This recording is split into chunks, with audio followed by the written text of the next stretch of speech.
ہونے والے فیصلے سے متعلق اپڈیٹ کیا اور نہ ہی اس کے میٹنگ منٹس جاری کیے، جس کے بعد منصور علی شاہ نے کیونکہ کل 4 نومبر کو فل کورٹ اجلاس بلایا جانا تھا، تو کل جب ایک طرف قومی اسمبلی میں قانون سازی ہو رہی تھی، ججز کو مزید کنٹرول کرنے کے لیے عدلیہ پر فیصلہ کن حملہ ہو رہا تھا، تو اسی ٹائم یہ خبر آئی کہ یحییٰ آفریدی کو پہلا خط لکھا ہے، پہلا تہلکہ خیز خط، جس میں تشویش اور افسوس کا اظہار کیا کہ جب سپریم کورٹ کے 2 ججز نے پریکٹس اینڈ پروسیجر کمیٹی کا اجلاس بلایا، پہلے تو انہوں نے اس بات پر افسوس کا اظہار کیا کہ آپ کو ہم نے پریکٹس اینڈ پروسیجر کمیٹی میں شرکت کی دعوت دی لیکن آپ شریک نہیں ہوئے۔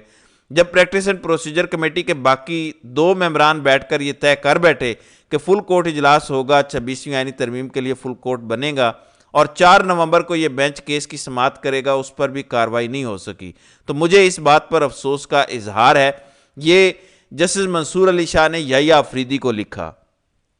ناظرین اکرام، کل میں نے اپنے ویلاگ میں ایک جملہ بولا تھا کہ یحییٰ آفریدی کے خلاف ایک کمپین میڈیا پر آپ کو چلتی نظر آ رہی ہے، لیکن ابھی بھی میں یہ سمجھتا ہوں کہ یہ بڑی پری میچیور ہے یحییٰ آفریدی پر اعتماد کرنا، یا یحییٰ آفریدی کے حوالے سے یہ ذہن بنا لینا کہ اب یہ اینٹی اسٹیبلشمنٹ ہیں، یہ قاضی کی پالیسی کو نہیں لے کر چلیں گے، شہباز حکومت کے خلاف رہیں گے۔ میں پچھلے 3-4 دنوں سے مسلسل گزارش کر رہا ہوں کہ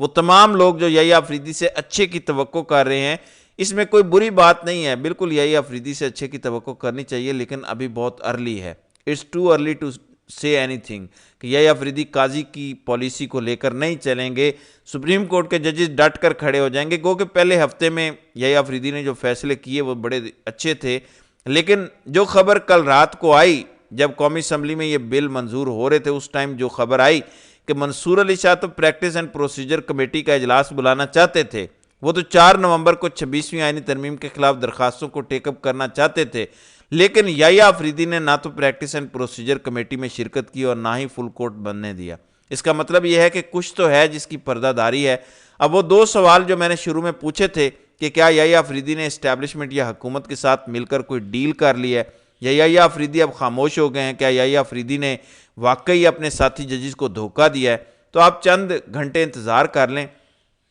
دیکھیں جو پچھلے چند گھنٹوں میں 2 ڈیولپمنٹس ہوئی ہیں، وہ دونوں ڈیولپمنٹس میں نے آپ کو بتا دی۔ پہلی ڈیولپمنٹ قومی اسمبلی میں اور دوسری ڈیولپمنٹ سپریم کورٹ میں ہوئی۔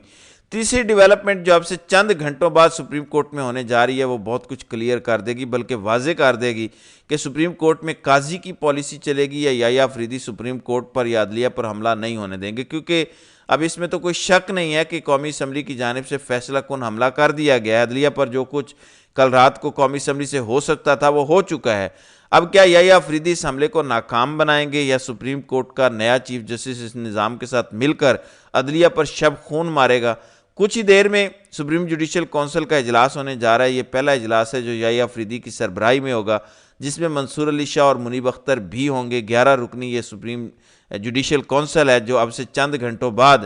سپریم کورٹ میں بیٹھے گا۔ جو فیصلے اس سپریم جوڈیشل کونسل کے اجلاس میں کیے جائیں گے، جو بھی ڈیسیژنز لیے جائیں گے، وہ تمام تر سوالات کے جوابات دے دیں گے۔ یعنی یحییٰ آفریدی آئین کے ساتھ، قانون کے ساتھ، اپنے ساتھی ججز کے ساتھ کھڑے ہوں گے، یا یحییٰ آفریدی قاضی کی طرح اس نظام کے ساتھ کھڑے ہوں گے، یہ اگلے چند گھنٹوں میں کلیئر ہو جائے گا۔ سپریم جوڈیشل کونسل کا اجلاس ان تمام سوالات کے جوابات دے دے گا جو پچھلے 1-1.5 ہفتے سے گردش کر رہے ہیں۔ مجھے یاد ہے 21 اکتوبر کو یحییٰ آفریدی نامزد ہوئے، پہلے تو یہ کہا جا رہا تھا کہ یحییٰ آفریدی اس نظام کے سہولت کار ہوں گے کیونکہ نظام نے ان کو چیف جسٹس بنایا۔ پھر یحییٰ آفریدی نے جو چند بڑے فیصلے دیے انہیں دیکھتے ہوئے کہا گیا کہ شہباز حکومت کو کوئی سرپرائز ملا ہے۔ میں آج بھی اپنی خبر پر قائم ہوں کہ یحییٰ آفریدی سپریم کورٹ کے سینئر ججز کو سپرسیڈ نہیں کرنا چاہتے تھے۔ 21 اکتوبر کو جب یحییٰ آفریدی کو چیف جسٹس کے طور پر نامزد کیا گیا تو سب سے پہلے یحییٰ آفریدی نے منصور علی شاہ اور منیب اختر سے ملاقات کی، ان کی رائے لی۔ جب وہ ایگری ہوئے اس کے بعد یحییٰ آفریدی نے حکومت کو یہ کہا کہ وہ چیف جسٹس کا عہدہ سنبھالیں گے۔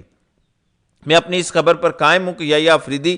سینئر ججز کو سپرسیڈ نہیں کرنا چاہتے تھے، لیکن جو کچھ پچھلے 24 گھنٹوں میں ہوا، جس طرح سے قومی اسمبلی سے قانون سازیاں ہوئیں، بل منظور ہوئے اور اس کے فوری بعد سپریم کورٹ سے یہ خبر آ گئی کہ یحییٰ آفریدی نے تو 26ویں آئینی ترمیم پر جو فل کورٹ بینچ منصور علی شاہ نے بنایا اس بینچ کی سماعت نہیں ہونے دی، سپریم کورٹ کے رجسٹرار نے میٹنگ منٹس جاری نہیں کیے، تو کچھ تو ہے جو پس پردہ چل رہا ہے جو نظر نہیں آ رہا۔ بہرحال اب سے کچھ گھنٹوں بعد یہ تمام تر سچویشن کلیئر ہو جائے گی، صورتحال سامنے آ جائے گی کہ یحییٰ آفریدی تاریخ کی درست سمت میں کھڑے ہیں. یحییٰ آفریدی بھی طاقتوروں کے ساتھ مل کر اس نظام پر، عدلیہ پر حملے کے لیے سہولت کاری کر رہے ہیں. بہت کچھ واضح ہو جائے گا، بس تھوڑا سا انتظار باقی ہے. تو ناظرین کرام، آپ کی اس ویڈیو کے حوالے سے کیا رائے ہے؟ آپ اپنی رائے کا اظہار کامنٹ سیکشن میں ضرور کیجئے گا.